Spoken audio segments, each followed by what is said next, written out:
Hello friends, good morning. स्वागत है आपका हमारे यूट्यूब चैनल फाइव क्लासेस में। आज है 20 दिसंबर यानी कि 20 दिसंबर और 20 दिसंबर से रिलेटेड जितने भी क्वेश्चन है उसे रिलेटेड क्वेश्चन है उसे बारी बारी से देखेंगे, समझेंगे पूरा डिटेल्स के साथ। ठीक है, तो आज का जो पहला क्वेश्चन है उसे देखते हैं कि आज का पहला क्वेश्चन क्या है। ठीक है, तो आइए आज का पहला क्वेश्चन देख लेते हैं कि निम्न में से किस उद्योगपति को global visionary of sustainable business and peace पुरस्कार दिया गया। ठीक है, तो इसमें आपका ऑप्शन दिया गया है मुकेश अंबानी, रतन टाटा, जेफ बेजोस या फिर सत्या नाडेला। तो इसमें आंसर क्या हो जाएगा आपका? तो इसमें आंसर हो जाएगा आपका option number B, Ratan Tata. Ratan Tata को जो है इस बार जो है साल 2020 का जो है global visionary of sustainable business and peace पुरस्कार दिया गया। ठीक है, ये जो पुरस्कार दिया गया है किसके द्वारा दिया गया है? तो ये दिया गया है इंडो इजराइल ऑफ कॉमर्स के द्वारा। किसके द्वारा दिया गया है? इंडो इजराइल कॉमर्स के द्वारा। ठीक है, ऑफ कॉमर्स के द्वारा, इंडो इजराइल ऑफ कॉमर्स के द्वारा दिया गया यह पुरस्कार। ठीक है, यह पुरस्कार दिया कब जाएगा? तो यह दिया जाएगा 21 दिसंबर 2020 को दिया जाएगा। और यह किस शहर में दिया जाएगा? तो यह दिया जाएगा दुबई में दिया जाएगा। कहाँ दिया जाएगा? तो दुबई में दिया जाएगा 21 दिसंबर को रतन टाटा को। ठीक है, ये जो टाटा कंपनी के क्या है संस्थापक है रतन टाटा। ठीक है, तो इन्हें ही क्या किया गया है, इस बार का ये पुरस्कार दिया गया है। ठीक है, उसके बाद नेक्स्ट क्वेश्चन 2 नंबर देख लेते हैं कि एसबीआई जनरल इंश्योरेंस। ठीक है, कौन? एसबीआई जनरल इंश्योरेंस और इंटरसिटी, ठीक, इंटरसिटी रेल यात्री ने कितने रुपए तक की यात्रा कवर प्रदान की है? ठीक है, यात्रा कवर प्रदान की है। ठीक है, तो इसमें ऑप्शन है 10 लाख, 1 करोड़, 5 लाख या फिर 50 लाख। तो इसमें आंसर क्या हो जाएगा आपका? इसमें आंसर हो जाएगा आपका option number C, 5 lakh. 5 lakh रुपए तक का यात्रा कवर जो है करेगा। कौन? एसबीआई जनरल इंश्योरेंस किसके साथ? तो इंटरसिटी रेल यात्री के साथ। ठीक है, तो इसमें क्या होगा कि जो भी व्यक्ति बस से यात्रा करेंगे, ठीक है, तो जैसे ही यात्रा के लिए वो टिकट लेंगे तो उन्हें जो है यात्रा कवर उस टिकट पर जो है कर दिया जाएगा। और उस व्यक्ति को किसी प्रकार की दुर्घटना हो गई या विकलांगता हो गए तो उन्हें जो है एसबीआई जनरल इंश्योरेंस के द्वारा जो 5 लाख रुपए क्या किया जाएगा, मुहैया कराया जाएगा। ठीक है, तो यहाँ पर मैं अब जान लेते हैं कि एसबीआई जनरल इंश्योरेंस जो है इसका जो है मैं आपको बता दूं कि सीईओ कौन है। ठीक है, सीईओ कौन है? तो पीसी कांडपाल है। कौन है? पीसी कांडपाल। पीसी कांडपाल। ठीक है, पीसी कांडपाल। उसके बाद मैं आपको बता दूं कि ये जो इंटरसिटी रेल यात्री जो है, इंटरसिटी जो रेल यात्री है इसका सीईओ कौन है? तो इसका जो सीईओ है मनीष राठी है। कौन है? मनीष राठी। किसके सीईओ हैं? तो इंटरसिटी रेल यात्री के। और एसबीआई जनरल इंश्योरेंस के सीईओ कौन है? पीसी कांडपाल। ठीक है, नेक्स्ट क्वेश्चन है 3 नंबर कि गोवा मुक्ति दिवस जो है कब मनाया गया? गोवा मुक्ति दिवस जो है कब मनाया गया? तो ऑप्शन दिया गया आपका 17 दिसंबर, 18 दिसंबर, 19 दिसंबर या फिर 20 दिसंबर। तो इसमें आपका आंसर क्या हो जाएगा? किस तिथि को जो है गोवा मुक्ति दिवस मनाया गया? तो मनाया गया 19 दिसंबर को। ऑप्शन नंबर सी, 19 दिसंबर को जो है गोवा मुक्ति दिवस मनाया गया। ठीक है, जब पुर्तगालियों का मनाया गया। ठीक है, तो मैं इसको पूरा डिटेल्स में बता देना चाहता हूं कि जब पुर्तगालियों ने 1510 ईस्वी में भारत में आया था तो कई शहरों, कई राज्यों पर जो है अधिपत्य जमा लिया था। लेकिन 15 अगस्त 1947 जब हमारा देश स्वतंत्र हुआ तो उस समय जो है काफी राज्य को छोड़ करके एक गोवा, दमन दीव, दादर नागर हवेली ये जो छोटे राज्य थे इस पर अभी आधिपत्य जमाए हुए थे। लेकिन 1961 में जो हमारे भारतीय सशस्त्र सेना बल, जो हमारे भारतीय सशस्त्र बल थे उन्होंने क्या किया कि पुर्तगालियों को 1961 में जो है गोवा से भी भगा दिए और गोवा को क्या कर दिए, पूर्ण रूप से आजाद करा दिए। कब? तो 18 दिसंबर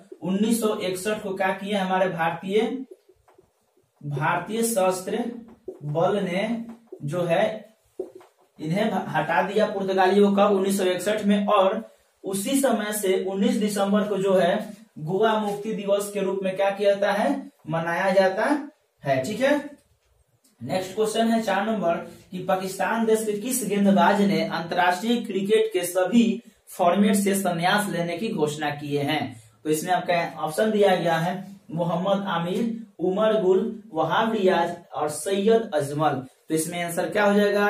तो इसमें आंसर हो जाएगा आपका option number A Mohammad Aamir. Mohammad Aamir जो है पाकिस्तान के बहुत ही बेहतरीन तेज गेंदबाज थे जिन्होंने सभी फॉर्मेट से संन्यास लेने की घोषणा कर दी है। यह क्यों किए हैं? क्योंकि इन्हें जो है मोहम्मद आमिर और सलमान बट और उमर अकमल पर जो है किसके लिए, तो मैच फिक्सिंग और उल्लंघन मैच में उल्लंघन करने के लिए जो है इन्हें टीम से बाहर कर दिया गया था। और यह सिलसिला जो है अभी तक चलते आ रहा था। तो इसी को देखते हुए इन्होंने सोचा कि अब हमारा टीम में वापसी नहीं होगा, तो यह क्या कर दिए, संन्यास की घोषणा कर दी है। नेक्स्ट क्वेश्चन है 5 नंबर कि यूएनईपी द्वारा भारत के किस व्यक्ति को चुना गया young champion of the earth? Young champion of the अर्थ चुना गया। ठीक है, यूएनईपी द्वारा। सबसे पहले यूएनईपी के बारे में जान लेते हैं। इसका मतलब फुल फॉर्म है कि यूनाइटेड नेशन इन्वायरमेंट प्रोग्राम। ठीक है, तो United Nation environment program UNEP का फुल फॉर्म होता है। तो किस व्यक्ति को young champion of the earth दिया जाएगा, चुना गया है? तो रोहित कुमार, विद्युत मोहन, राकेश शर्मा या फिर विकास रावत। तो इसमें आपका आंसर क्या हो जाएगा? इसमें आंसर हो जाएगा ऑप्शन नंबर बी विद्युत मोहन। विद्युत मोहन जो है एक 29 वर्षीय इंजीनियर हैं। ठीक है, इंजीनियर हैं और ये किसके हैं, तो ट्रैकर का जो है कंपनी में इंजीनियर हैं। कौन? तो विद्युत मोहन। और इन्हें ही क्या किया गया इस बार young champion of the earth के लिए क्या इन्हें चुना गया है। ठीक है, यानी कि इसका हिंदी होता है संयुक्त राष्ट्र पर्यावरण कार्यक्रम। संयुक्त राष्ट्र पर्यावरण कार्यक्रम। ठीक है, अब नेक्स्ट क्वेश्चन 6 नंबर देख लेते हैं कि नेक्स्ट 6 नंबर क्वेश्चन क्या है। आइए 6 नंबर क्वेश्चन देखते हैं। 6 नंबर क्वेश्चन क्या है?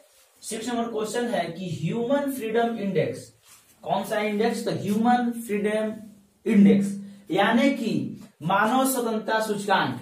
मानव स्वतंत्रता सूचकांक, ठीक है, में भारत को कौन सा स्थान मिला? भारत को कौन सा स्थान मिला? तो 100, यानी कि ऑप्शन है 101वां, 100वां, 110वां या फिर 111वां। तो इसमें आंसर क्या हो जाएगा? इसमें आंसर हो जाएगा आपका ऑप्शन नंबर डी 111वां। तो भारत को कौन सा इसमें इंडेक्स मिला में स्थान मिला है? तो 111वां, यानी कि मानव स्वतंत्रता सूचकांक, मानव स्वतंत्रता सूचकांक में जो है भारत को 111वां स्थान प्राप्त हुआ है। तो इसमें प्रथम और द्वितीय और तृतीय, फर्स्ट सेकंड थर्ड देश का भी मैं आपको नाम बता दूं। फर्स्ट देश 1 नंबर पर है न्यूजीलैंड, सेकंड नंबर पर है स्विट्जरलैंड और थर्ड नंबर पर आपका है हांगकांग। ठीक है, और 4 नंबर पर है यूएसए। ठीक है, और 111 नंबर पर देश हमारा भारत है। ये मैं बता दूं कि 2019 में भारत 94 नंबर पर था। 2019 में 94 नंबर पर था, लेकिन 2020 में जो है 111वां स्थान पर पहुंच चुका है। ठीक है, उसके बाद अब आगे हम लोग देख लेते हैं नेक्स्ट क्वेश्चन 7 नंबर की एडीबी यानी कि एशियन डेवलपमेंट बैंक और भारत ने किस राज्य में, ठीक है, भारत के किस राज्य में परियोजनाओं के लिए $300 मिलियन के ऋण समझौते पर हस्ताक्षर किए हैं। एबीडी और भारत ने किस राज्य में परियोजनाओं के लिए $300 मिलियन के ऋण पर समझौता पर हस्ताक्षर किए हैं? तो आपका ऑप्शन दिया गया है, ऑप्शन नंबर ए है यूपी, एमपी, असम या फिर पश्चिम बंगाल। तो इसमें आंसर क्या हो जाएगा आपका? तो इसमें आंसर हो जाएगा आपका ऑप्शन नंबर ए यूपी, यानी कि उत्तर प्रदेश। उत्तर प्रदेश राज्य को जो है $300 मिलियन के ऋण का पर हस्ताक्षर किया है कौन? एडीबी ने। तो इसका फुल फॉर्म होता है एशियन डेवलपमेंट बैंक, ठीक है, एशियन डेवलपमेंट बैंक, ठीक है, इसका फुल फॉर्म होता है। इसका मुख्यालय है कहाँ? तो मनीला में है, और मनीला है किस देश में? तो फिलीपींस में है। इसका स्थापना 1966 को हुआ था एडीबी का, ठीक है। उसके बाद यूपी है, तो यूपी की राजधानी आप सभी लोगों को पता है कि लखनऊ है, ठीक है। और उसके बाद यहाँ के जो चीफ मिनिस्टर है उनका नाम है योगी आदित्यनाथ, और वहां के जो गवर्नर है यूपी राज्य के आनंदीबेन पटेल है, ठीक है। उसके बाद जो $300 मिलियन जो परियोजनाओं दिया गया है, तो ये ग्रामीण बिजली वितरण नेटवर्क के बढ़ावा देने के लिए, ग्रामीण बिजली वितरण नेटवर्क है, इसको बढ़ावा देने के लिए जो है एडीबी ने यानी कि $300 मिलियन का ऋण पर हस्ताक्षर किया है। नेक्स्ट 8 नंबर क्वेश्चन है कि किस देश के प्रधानमंत्री ने नरेंद्र मोदी को G7 समिट के लिए आमंत्रित किया है? किस देश के प्रधानमंत्री ने हमारे देश के प्रधानमंत्री नरेंद्र मोदी को G7 समिट के लिए क्या किए हैं? आमंत्रित किए हैं। तो इसमें आपका ऑप्शन है ब्राजील, ब्रिटेन, रूस या फिर फ्रांस। तो किस देश के प्रधानमंत्री ने? तो ऑप्शन नंबर बी, ब्रिटेन के प्रधानमंत्री। तो ब्रिटेन देश के जो प्रधानमंत्री हैं कौन है, उनका नाम जान लेते हैं, बोरिस जॉनसन, ठीक है। बोरिस जॉनसन जो है, इन्होंने 2021 में होने वाला G7 का मेजबानी कर रहा है ब्रिटेन, और 2021 में जो G7 होगा उसका मेजबानी कर रहा है ब्रिटेन देश। और इन्होंने ही बोरिस जॉनसन ने ही पीएम नरेंद्र मोदी को क्या किए हैं? आमंत्रित किए हैं। और मैं एक चीज आपको बता दूं कि जो इस बार हम लोग का 2021 में जो है 26 जनवरी यानी कि जो गणतंत्र दिवस मनाया जाएगा, तो उसमें अतिथि के रूप में, ठीक है, अतिथि के रूप में जो है बोरिस जॉनसन होंगे, ठीक है। बोरिस जॉनसन को नरेंद्र मोदी ने आमंत्रित किया है गणतंत्र दिवस पर। हमारे जो 2021 के अतिथि हुए कौन? तो बोरिस जॉनसन जो ब्रिटेन के प्रधानमंत्री हैं, ठीक है। नेक्स्ट क्वेश्चन है 9 नंबर कि किस शहर के नेहरू जूलॉजिकल पार्क को मिला ISO सर्टिफिकेट, ठीक है। तो ऑप्शन है आपका चेन्नई, हैदराबाद, कोलकाता या फिर पंजाब। तो ये जो नेहरू जूलॉजिकल है इसे आप पकड़ सकते हैं। तो ऑप्शन नंबर जो बी है हैदराबाद, ये जो है हैदराबाद शहर जो है उसमें जो नेहरू जूलॉजिकल पार्क है इसको ISO जो है सर्टिफिकेट मिला, यानी कि ISO 9001 जो है सर्टिफिकेट जो है क्या कर दिया है। क्यों? तो वहां के जो पार्क में स्वच्छता को देखते हुए, वहां के पशुओं को रहन सहन को देखते हुए कितने अच्छे से वहां के पशुओं को रखा जाता है, तो इस चीज को देखते हुए जो है इन्हें ISO जो है 9001 जो है क्या किया गया है, दिया गया है। तो हैदराबाद शहर को, और हैदराबाद जो है ये तेलंगाना राज्य की राजधानी है, ठीक है। नेक्स्ट क्वेश्चन है 10 नंबर कि निम्न में से किसने बेस्ट फीफा मेंस प्लेयर 2020, ठीक है, यानी कि फुटबॉल में, यानी कि best FIFA FIFA best FIFA men's player 2020 का खिताब जीता है इस बार। तो ऑप्शन है क्रिस्टियानो रोनाल्डो, नेमार, रॉबर्ट लुवांडोवस्की या फिर लियोनल मेसी। तो इसमें आपका आंसर क्या हो जाएगा? इसमें आंसर हो जाएगा आपका ऑप्शन नंबर सी, रॉबर्ट लुवांडोवस्की को जो है बेस्ट फीफा मेंस प्लेयर 2020 का खिताब दिया गया इस बार, ठीक है। तो दोस्तों ये जो आज का जो हमारा 10 क्वेश्चन हमने आप लोगों के लिए लेकर के आया, 10 का 10 इंपॉर्टेंट क्वेश्चन है जो एग्जाम में NTPC और ग्रुप डी जो होने वाला है उसमें पूछे भी जा सकते हैं। बहुत इंपॉर्टेंट क्वेश्चन है, ठीक है। इसे चूज करके आप लोगों के 10 क्वेश्चन रेगुलर लाया जाता है, और जो हमारा वीडियो है रोज सुबह 5 बजे जो है अपलोड हो जाता है, तो इसे भूले मत, रेगुलर देखें, ठीक है। और जो मेरा चैनल है 5 स्टार क्लासेस, जितने से शेयर करें, लाइक करें, कमेंट करें, और अपने दोस्तों के पास भी इसे शेयर करें, ठीक है। Thank you very much.